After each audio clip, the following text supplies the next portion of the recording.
Welcome back to Broken Electronics. I'm Lee, and I'm so glad you could take time out of your day today to check out today's little adventure. And the adventure does involve a new possession. That's right, another Mac Mini. This one is the base model M1 Mac Mini. Now you may wonder, since I recently did a video on my M4 Pro Mac Mini, why I would have this. I couldn't help myself. On Black Friday this past year, I was scrolling through things, looking at various deals available, and on Amazon I ran across this. $100 off, $500 instead of $600. That was intriguing, but attached to it, at least for that moment, was a coupon. And the coupon took another $50 off. For $450, I could not resist it. So we'll be setting this up today. I'm going to connect it to the Apple Cinema HD displays you see behind me here, and get started with this. As I say, it's a plain base model. It's got 16 gig of RAM, thank heaven. That's a good thing. 256 gigabyte SSD. And that's going to involve some work. And maybe an interesting project for some ongoing follow-up videos where we explore how you can, or if you can, get by with only 256 gigabytes. Now, I have other things going along with that, some of which I already had. For example, the OWC Thunderbolt 4 dock, which has on the front here, yes, SD card reader, USB 3.2 Type A, headphones. This is the connection from the computer. Now, when OWC devised this, they were expecting it would be used primarily with Thunderbolt 4 laptops, and it would be handier to plug in, plug out. When you bring your computer in, just set it down on the table, plug it right in the front. For most people, that's not very popular, but that's where it is. Now, the business end on the back. Power, of course, there, and we do have the power brick for it. 3 pass-through Thunderbolt 4 connections. Ethernet. Very handy on a laptop. This Mac Mini has Ethernet, of course. Yet another USB 3.2 Type A, and yet 2 more. So, I mean, and that's handy. Like so many people, I have so many, well, given that I'm a retro kind of guy anyway, I've got so many legacy devices with USB-A in there. That's going to prove very handy. So, this will take up one of the 3 Thunderbolt 4 ports on the back, and other things. This is the OWC Thunderbolt 4 enclosure. Basically, it's a big heat sink, and on the inside of it is a 4 terabyte NVMe SSD. And this gives very, very good speeds. That's a big part of how we will make up for the fact that we do not have much space at all on the internal SSD. Now, we also have here, this is an Orico, turn it right side up there, Orico 4 terabyte SATA SSD. I have an enclosure coming, which I think is going to merit a video of its own. We'll see when that gets here. For the moment, I'm going to connect this with this SATA adapter here, which is USB C. So we should get that as good speeds as we're going to get if I don't throw this into the next county. As good speeds as we're going to get from a SATA connection here. And then when that enclosure comes, we'll go that. I have one other thing, and unfortunately I neglected to bring it here with me to show you. It's an older USB 3.0 4 terabyte hard drive enclosure, and that's going to be used as the time machine backup. All right, so if you want to see how all of these things come together, and I hope you do, please stay tuned. Okay, before we power it up for the first time, I thought we'd take a quick look at how things are connected. And this is a mess. This is not a permanent setup by a long shot. However, we have the 30-inch Apple Center Display HD, which is connected into the dock here using the adapter that should give us the full native resolution. The dock is plugged into the back of the Mac Mini, of course. This is the OWC NVMe enclosure, which is also plugged into the back of the Mini. The 23-inch Apple Cinema display is plugged into the HDMI port on the back of the Mini itself. All right, we also have the Orico drive with its adapter, which is plugged into one of the USB-C ports on the front of the Mac Mini. And I had mentioned this earlier. This is the Oyen Mini Pro 4 terabyte external hard drive. It is plugged into one of the USB ports on the back of the dock, since it requires USB-A. Now, I do have a Bluetooth keyboard and mouse setup that might actually merit its own video. I am for the moment using a USB mouse along with the good old trusty Apple aluminum keyboard that's plugged into the USB 2 port on the front of the OWC dock, which is why that's there. Okay, so that's a look at the connections. Give me a minute to get things ready, and we shall power it up and see what happens. Stay tuned. Okay, we'll give it a try.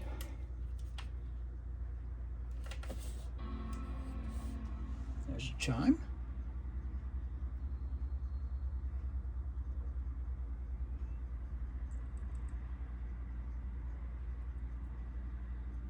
And life in a monitor.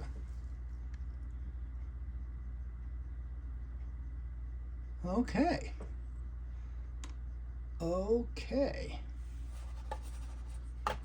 There's our mouse. You can go forward. Now, you've all, I'm sure, seen the setup of a Mac. I'll bring it back for one thing that I think is important, so stay tuned. Okay, this is what I was referring to earlier, the Migration Assistant transferring data. Now, we only have a 256 gigabyte SSD in here. In order to be in complete control, as much as we can, of how much data and what data is on the machine, my strong suggestion is do not use Migration Assistant at all. A lot of what you need is going to come just from signing into your Apple account here. So, in the interest of conserving space on the SSD, no Migration Assistant. Okay, let me finish the setup. We'll be back. Stay tuned. Okay, setup is complete. Now there are a few things that need to be done. First of all, in Finder, we'll go to Settings and Hard Disks, Connected Servers, so that they show. Now what this has done, the Macintosh hard drive, which is actually the built-in SSD, covered up the Mini Pro. Let's clean that up. Okay, so I don't know why it insists that the Mini Pro be there, but we'll deal with that another time. So now we see, yes, we have the built-in 256 gigabyte SSD, the 4 terabyte drive that is going to eventually be used as the Time Machine drive, additional storage here with the Oracle 4 terabyte SATA drive that's plugged in via USB 3.2, and the Silicon Power 4 terabyte drive connected via Thunderbolt 4. All right, now there are a couple of very important things. Probably the single most important thing I have to do. Now, I'm curious, does anybody out there actually use natural scrolling? I didn't think so. Okay, so now it scrolls the way that God intended for us to scroll. All right, one thing I'm going to check on here very quickly. Seeing our storage. As of this point, we have 37 gigabytes of the 245.11 used. Kind of surprises me it's that much. Documents, there shouldn't be anything. It's calculating system data, 9.2 in system data. All right, but this is fine. It's not going to stay that way, though. All right, this is a completely blank, regular installation of Sequoia. There are obviously other applications I need to install. Many of them will be available from the App Store, and I can go into the list of apps that I've downloaded in the past and decide which ones I want. And I will make some decisions. For example, for one thing, I have always tended to put, well, it's here, Keynote, Numbers, Pages. I will eliminate those. I will delete those. I've always put them on. In fact, let's do that now. Heck. Open up applications.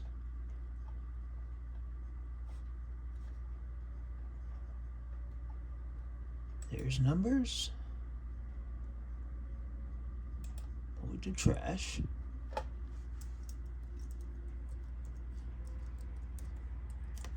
I've got to set up my Apple Watch to approve things. Here's Keynote. Move to trash.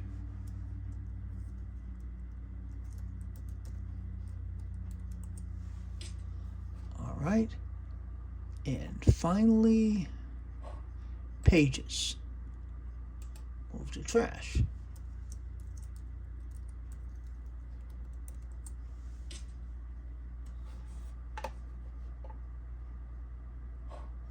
All right. And let's empty the trash so we really get rid of those things.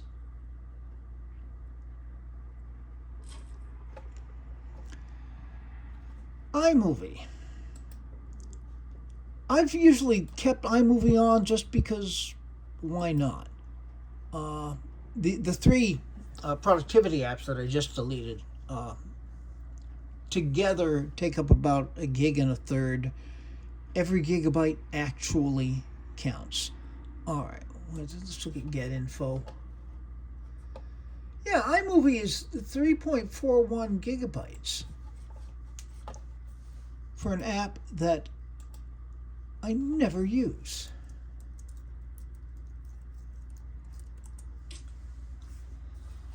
All right, GarageBand. I want to see the same thing. What is GarageBand?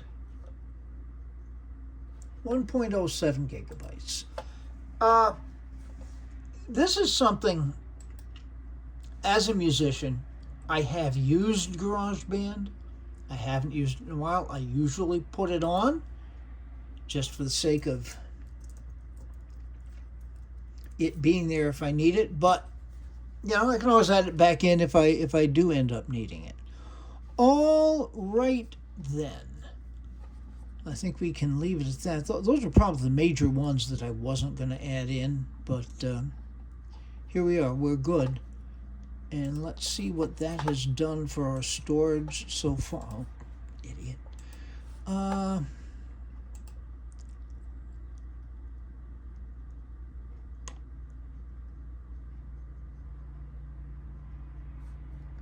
Yeah, applications is now way down. It isn't really showing up here yet, but it will. All right, now, other applications I will add in from the App Store. There are also several that are not in the App Store that I do need. Thunderbird, what I use for email. Firefox as an auxiliary web browser. OBS, Open Broadcast Studio, is something I very definitely need. Screenium. Screenium will be in the App Store. And another one that is very important, Onyx. We'll talk about that in a bit. Okay, I'm going to take care of those things. We shall be back. Please stay tuned. Okay, so here we are. We've done a number of things here. We have installed DaVinci Resolve, which came from the App Store. Firefox is on there. NeoOffice, I didn't mention that. Now, I did talk quite a bit about not putting on pages, numbers, and Keynote.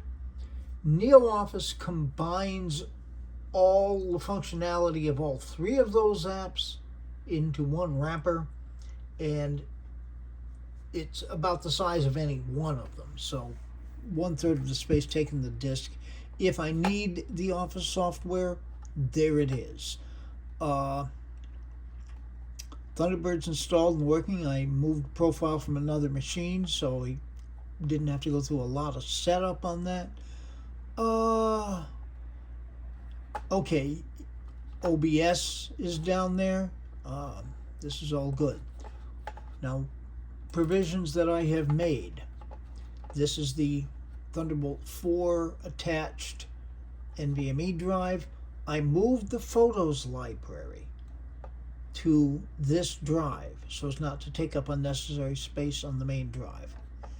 DaVinci Resolve is now remapped to save everything to this drive. Screenium, which is my screen recording software, also will save everything to this drive. I don't really save much directly out of Screenium, but anyhow, it'll all go there, so we won't be just adding up stuff. Let's see where we're at.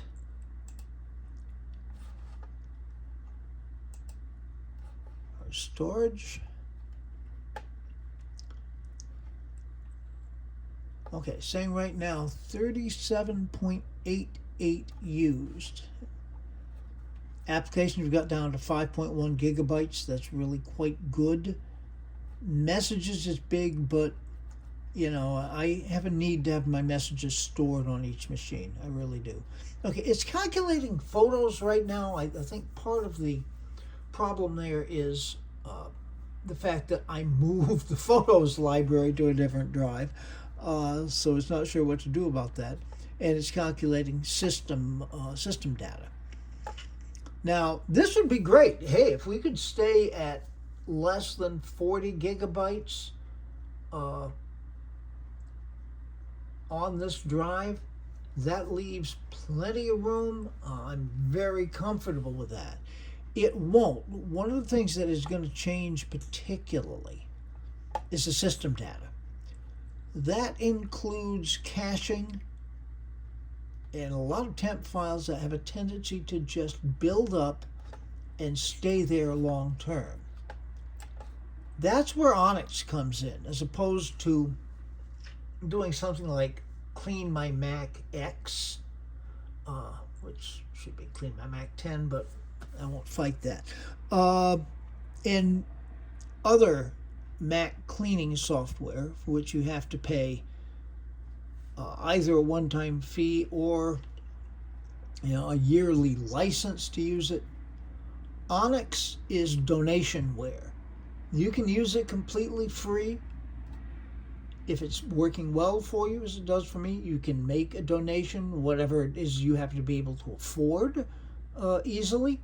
And it works just as well.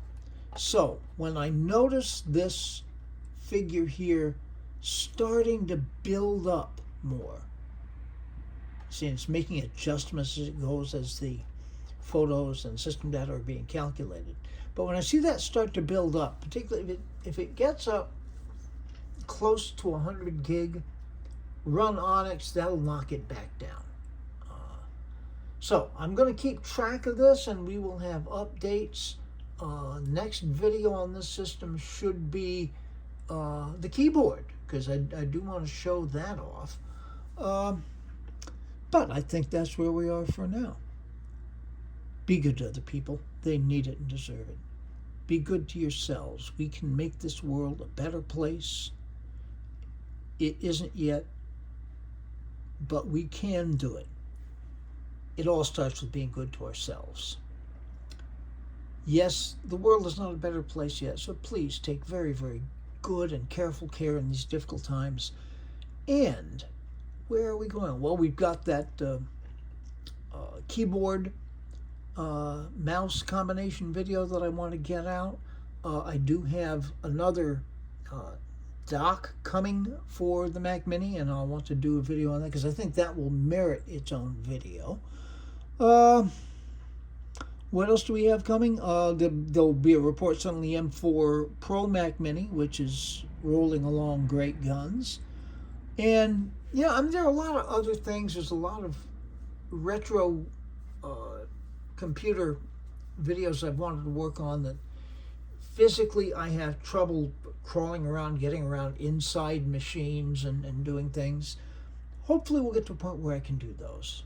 So until all of those things are up and available on the channel, this has been Broken Electronics.